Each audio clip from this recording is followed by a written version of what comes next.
Makabansa 2, Quarter 2, Week 6, Day 3.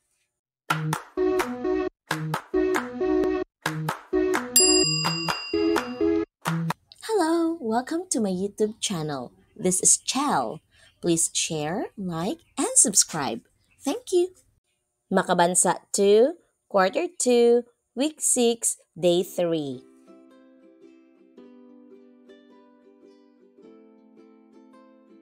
Mga kasanayang pampagkatuto na ipaliliwanag ang kaugnayan ng kultura sa paghubog ng pagkakakilanlan.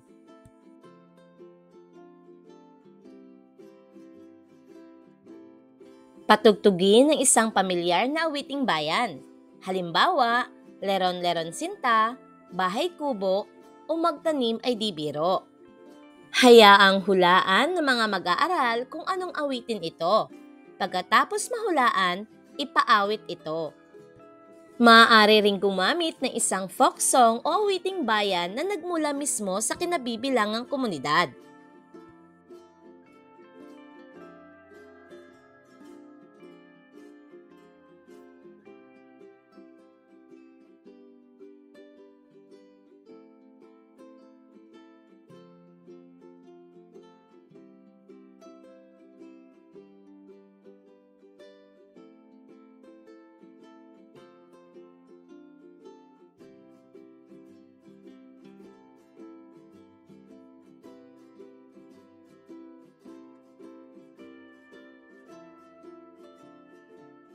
Ang layunin ng ating aralin ay nakikilala ang mga awiting bayan ng kinabibilangang komunidad, naiuugnay ang mga awiting bayan sa pagkakakilanlan ng kinabibilangang komunidad, at naisasagawa ang pag-awit ng isang awiting bayan ng kinabibilangang komunidad.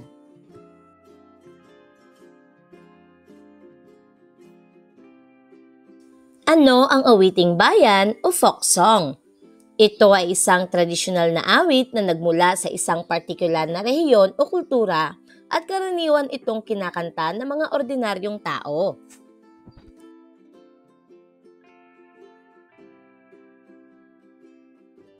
Ang inyong mga inawit tulad ng Leron-Leron Sinta, Bahay Kubo, Magtanim ay di biro ay mga halimbawa ng awiting bayan o folk song.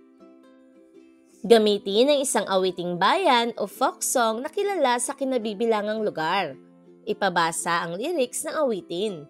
Tiyaking maiintindihan ng mga bata ang ibig sabihin ng lyrics na awitin. Pagkatapos ipaintindi, ay ipaawit ito.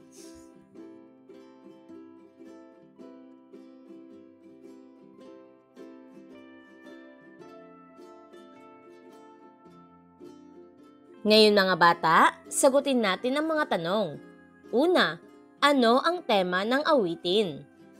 Ikalawa, ano ang nararamdaman mo habang inaawit ito? Ikatlo, ano ang mga mahalagang ideya ang makukuha mo sa awitin na makapagbibigay ng pagkakakilanlan sa iyong lugar? Ang ating inawit ay isang halimbawa ng folk song. Ang folk song at awiting bayan ay magkapareho ang kahulugan. Parehong tumutukoy ito sa mga tradisyonal na awit na nagmula sa isang partikular na rehiyon o kultura. Ang mga folk song ay karaniwang kinakanta ng mga ordinaryong tao na nakatira sa isang lugar.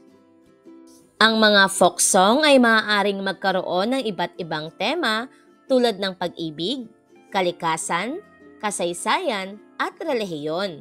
Maaari rin silang maging masaya, malungkot, o may iba pang emosyon.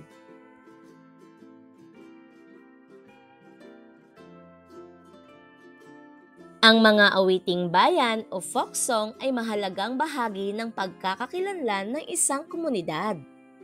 Ito ay naglalaman ng mga kwento, tradisyon, o kaugalian ng isang komunidad katulad ng mga awiting ritual.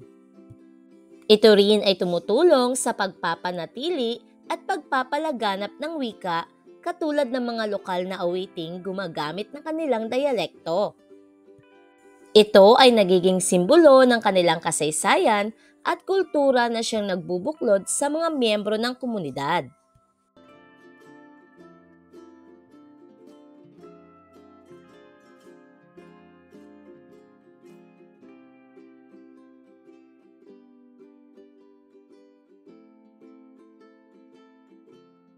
Ipakanta muli ang ginamit o inawit na folk song sa kinabibilangang komunidad.